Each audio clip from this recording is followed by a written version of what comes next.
Puji Tuhan. Haleluya. Siapa yang percaya kepadanya tidak akan dipermalukan. Selamat hari Natal. Kita boleh ada di tahun 2015 dengan Natal yang pasti diberkati Tuhan. Kita boleh lihat pertolongan Allah yang sudah menuntun kita 12 bulan dan minggu terakhir di tahun 2015 ini.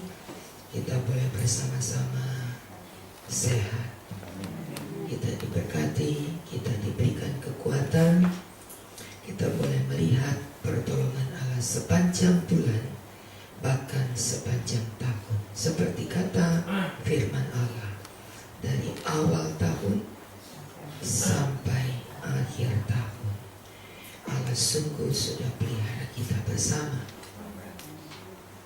Roma pasal yang ke-7 merupakan kenyataan bagaimana manusia hidup berjuang untuk mengalahkan diri sendiri. Ayat yang ke-18, aku tahu bahwa di dalam aku, yaitu di dalam aku sebagai manusia, tidak ada sesuatu yang baik. Sebab kehendak memang ada di dalam aku, tetapi bukan hal berbuat apa yang baik. Sebab bukan apa yang aku kehendaki yang baik yang aku perbuat, melainkan apa yang tidak aku kehendaki, yaitu yang jahat yang aku perbuat. Merupakan kenyataan manusia tidak dapat mengalahkan diri sendiri. Manusia tidak dapat menaklukkan dagingnya, sehingga di dalam manusia berjuang satu kehidupan yang membuat manusia itu sendiri berkata seperti ayat yang ke-24, aku manusia celaka. Siapa yang akan melepaskan aku dari tubuh maut ini? Kenyataan yang tidak bisa dihindari adalah sebagai manusia yang terikat di dalam hukum daging, terikat di dalam hukum dosa, terikat di dalam hukum yang menawan kita, dan itu adalah tubuh sendiri, daging kita sendiri. Dan itu merupakan kenyataan yang tidak dapat dielakkan. Ketika di dalam kita, aku suka akan hukum Allah, tetapi di dalam anggota tubuhku, aku melihat hukum lain yang berjuang melawan hukum akal budi dan membuat aku menjadi tawanan hukum dosa yang ada di dalam anggota tubuhku. Manusia tahu untuk berbuat baik, sangat tahu, tetapi sangat tahu juga justru yang tidak baik yang kita lakukan. Apa yang tidak dikehendaki oleh daging, maunya yang enak saja daging ini. Sehingga manusia rohani kita selalu kalah. Tahu berbuat baik, tahu, tetapi tidak melakukan apa yang baik. Manusia dewasa tahu segala yang diperbuatnya adalah berlawanan dengan roh. Sama tahu kita tidak sakit, waras. Kita tahu apa yang kita lakukan. Apakah itu menyakitkan orang lain? Apakah itu membicarakan orang lain? Apakah itu menyakitkan ketika telinga saudara kita kata firman Allah seolah-olah dibunuh? Keadaan-keadaan yang tidak mudah untuk diterima oleh akal sehat dilakukan oleh daging kita. Dan banyak kali kita berkata, aduh, kenapa kok aku lakukan lagi? Berarti sebenarnya memang setiap orang itu tahu berbuat baik, tapi melakukan yang baik itu tidak. Kita bukan orang Nineve yang tidak bisa membedakan tangan kanan, tangan kiri. Kita bukan orang-orang yang tidak tahu membedakan mana yang baik, mana yang buruk.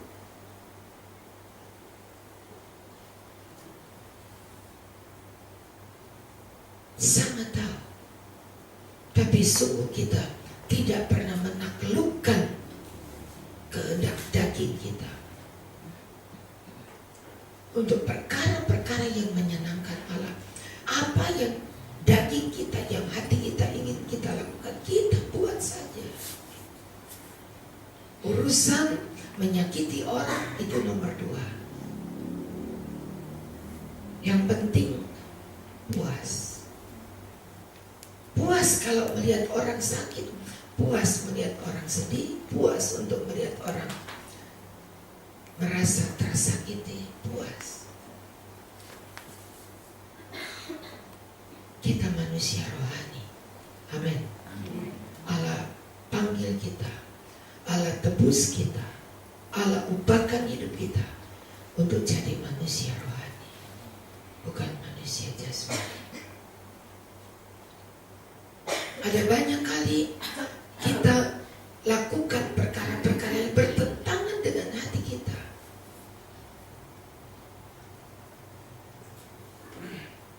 Paulus berkata, aku menaklukkan diriku. Daging kita ini yang takluk terhadap hukum dosa adalah menjadi tawanan dosa. Tadi kita baca, kamu tidak lagi menerima roh perbudakan 8 ayat 15, tapi kamu telah menerima roh yang menjadikan kamu anak Allah, hingga kita dapat bersama berseru, ya Aba, ya Bapa. Kita telah ditebus oleh darah Yesus. Pertanyaan di tahun 2015, di penghujung tahun ini, apakah aku sudah melakukan kehendak Allah sebagai anak-anak Allah, atau kita masih anak-anak daging? Kita masih manusia daging.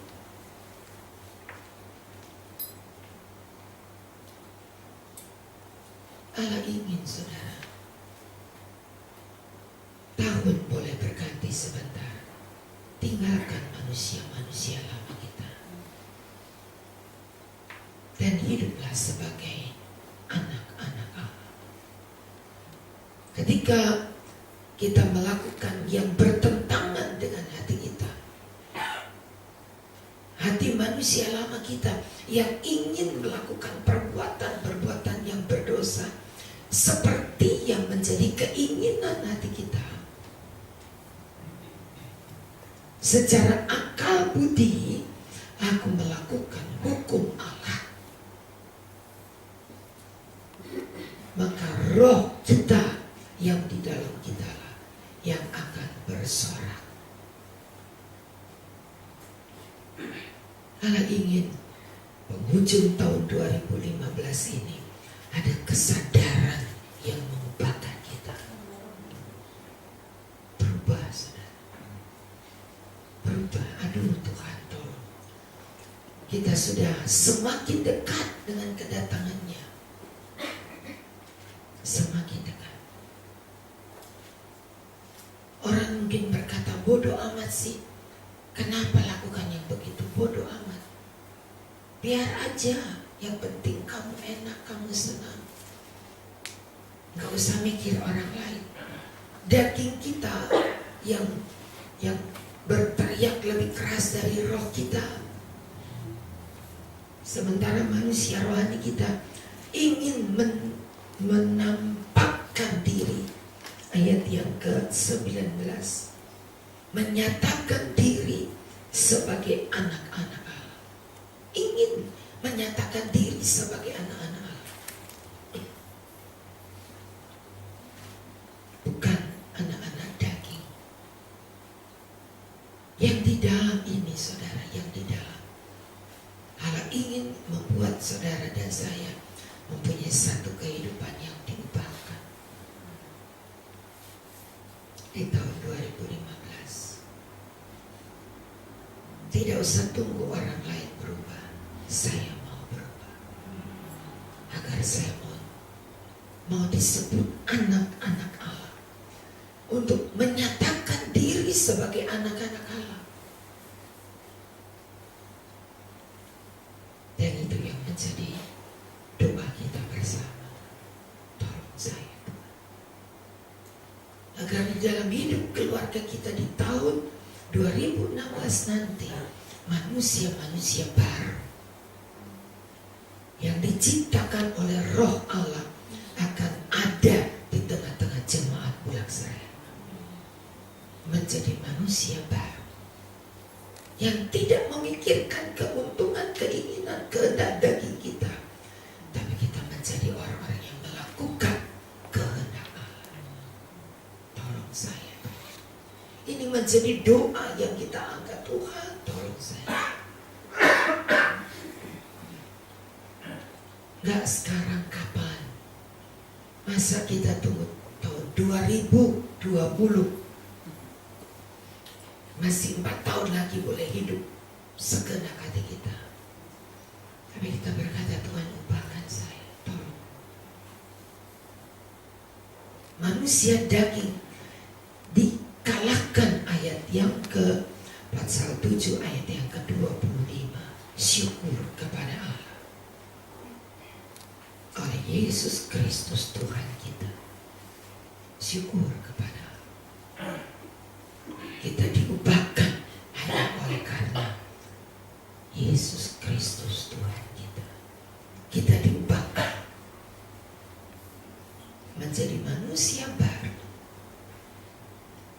Pasal 28, pasal yang ke-8 ayat yang ke-28. Kita tahu sekarang Allah turut bekerja dalam segala sesuatu untuk mendatangkan kebaikan bagi orang yang mengasihi Dia, yaitu bagi mereka yang terpanggil sesuai dengan rencana. Ketika Natal tiba, ketika Yesus lahir dalam palungan di Betlehem, kita sudah ada dalam rencana Allah. Kita sudah ada di dalam rencananya yang dipersiapkan untuk menjadi orang-orang yang berkenan kepada Allah.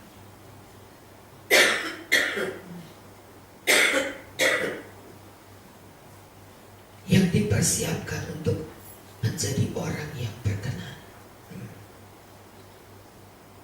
Kita dibawa dari kemenangan kepada kemenangan. Dipersiapkan, saudara, untuk saat yang indah di mana Allah akan semakin nyata di dalam kita. Kita melihat bagaimana kemurahan Allah menjadi pertolongan bagi kita. Kita bersyukur untuk Natal yang mencantumkan, karena ayat yang di ke-28 dikatakan, yang bekerja dalam segala sesuatu untuk mendatangkan kebaikan bagi mereka yang mengasihi Dia, yaitu bagi mereka yang terpanggil sesuai dengan rencana Allah. Ketika rencana Allah memberikan anaknya yang tunggal. Kita yang ada pada hari ini, kita sudah ada di dalam rencana Allah. Ada di dalam rencananya. Itu yang dikatakan oleh Daud. Engkau telah merencanakan beribu-ribu tahun yang lalu. Coba kita lihat. Itu merupakan rencana yang telah dibuat oleh Allah. Dalam 2 Samuel pasal yang ke-7. 2 Samuel pasal 7 ayat 18. Masuklah Daud ke dalam, kemudian duduk di hadapan Tuhan sambil berkata, siapakah aku ini ya Tuhan Allah? Siapa keluargaku hingga engkau membawa aku sampai sedemikian ini? Dan hal ini masih kurang di matamu ya Allah, sebab engkau telah berfirman juga tentang keluarga hamba-Mu ini dalam masa yang masih jauh, dan telah diperlihatkan kepadaku serentetan manusia yang akan datang ya Tuhan Allah. Ketika Allah merencanakan Natal, Dia kirimkan anaknya yang tunggal, maka sudah ada di dalam rencana Allah juga keluarga saudara dan keluarga saya di dalam rentetan manusia yang masih jauh.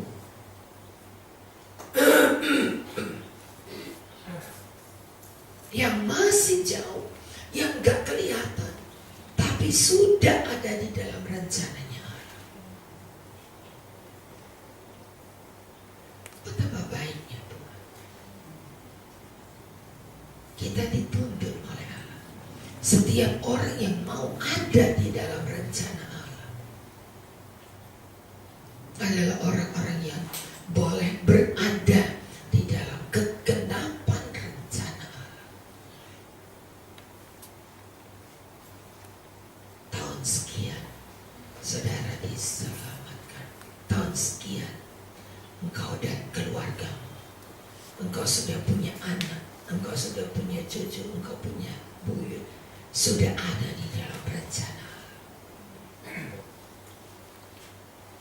Sebab kata rencana itu tidak ada batasan waktu yang setahunkah, 2 tahun. Tapi kata rencana Allah itu sudah berada di dalam seluruh kehidupan keluarga kita. Ada di dalam rencana Allah. Rencana untuk diselamatkan serentetan manusia yang akan datang ya Tuhan Allah.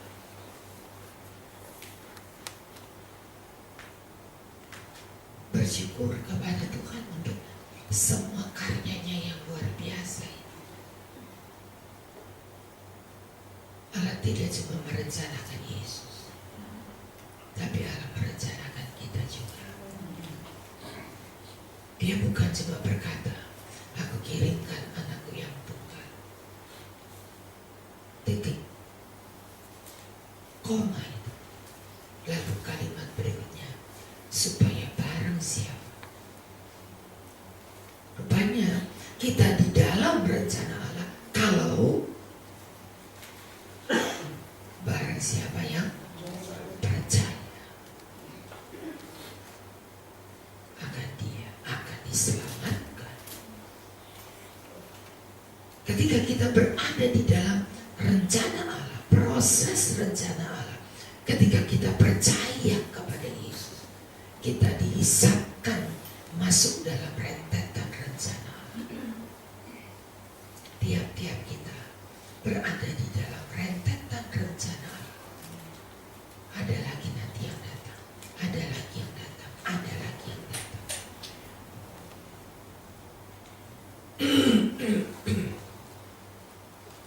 Dan setiap orang yang ada di dalam rencana Allah, sudah dicatat dalam kerajaan Allah.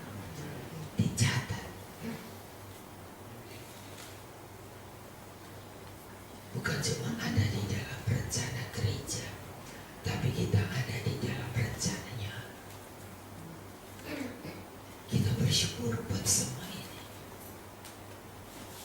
Dan kalau kita berada di dalam rencana, kata di dalam Roma tadi pasal 8, Roma pasal 8 tadi,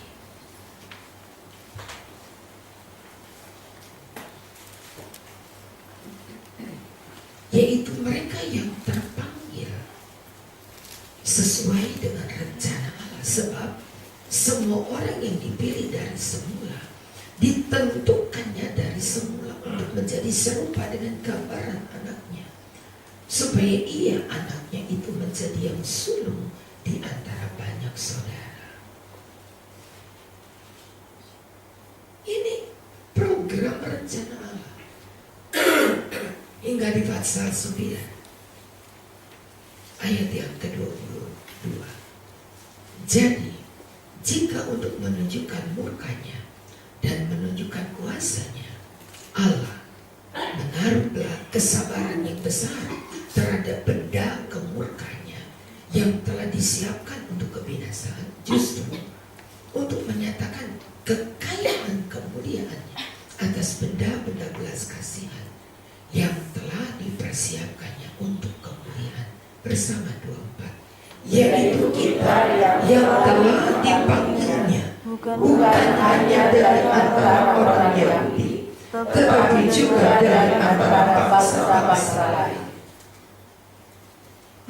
Maka ayat 25, yang dahulu bukan umat akan kusebut umat, yang bukan kekasih akan disebut kekasih, dan tempat di mana akan dikatakan kepada mereka, kamu ini bukan umatku, di sana akan dikatakan kepada mereka, anak-anak Allah yang hidup. Sudah di dalam rencana. Memang kita bukan umat, kita bukan warga negara yang berhak disebut keturunan Abraham, bukan kita. Keturunan Abraham bukan kita. Kita termasuk orang-orang kafir di luar keluarga Abraham. Kita orang kafir. Tapi kata ayat ini, yang dahulu bukan umat, sekarang disebut umat. Yang dahulu bukan kekasih, sekarang disebut kekasih. Kamu sekarang disebut dengan anak-anak Allah yang hidup. Ini yang luar biasa. Natal tidak mencantumkan cuma nama Yesus dalam anak Allah. Saudara dan saya pun disebut anak-anak Allah. Karena kita di dalam rencananya. Terima kasih kepada Tuhan. Seluruh kita boleh bersyukur kepada Tuhan. Kita boleh berkata terima kasih. Engkau yang sulung, kata ayat tadi. Engkau yang mulai, engkau yang sulung, engkau yang mengawali. Disebut anak Allah yang menang di atas daging-daging kita tadi.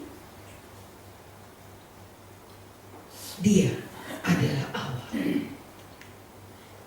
Manusia bisa menyenangkan hati Allah karena dia sudah menang di atas daging-dagingnya. Dan kita sebagai anak-anak Allah yang memenangkan daging, yang menaklukkan, yang menginjak 1 Korintus 9 ayat 27, dan menginjak, menaklukkannya dan menguasainya, maka kita disebut anak-anak Allah. Ini Natal yang indah. bukan cuma mencantumkan anak kerajaan Allah, itu cuma Yesus seorang. Tapi kita pun, kamu disebut anak-anak Allah yang hidup. Ayat 26.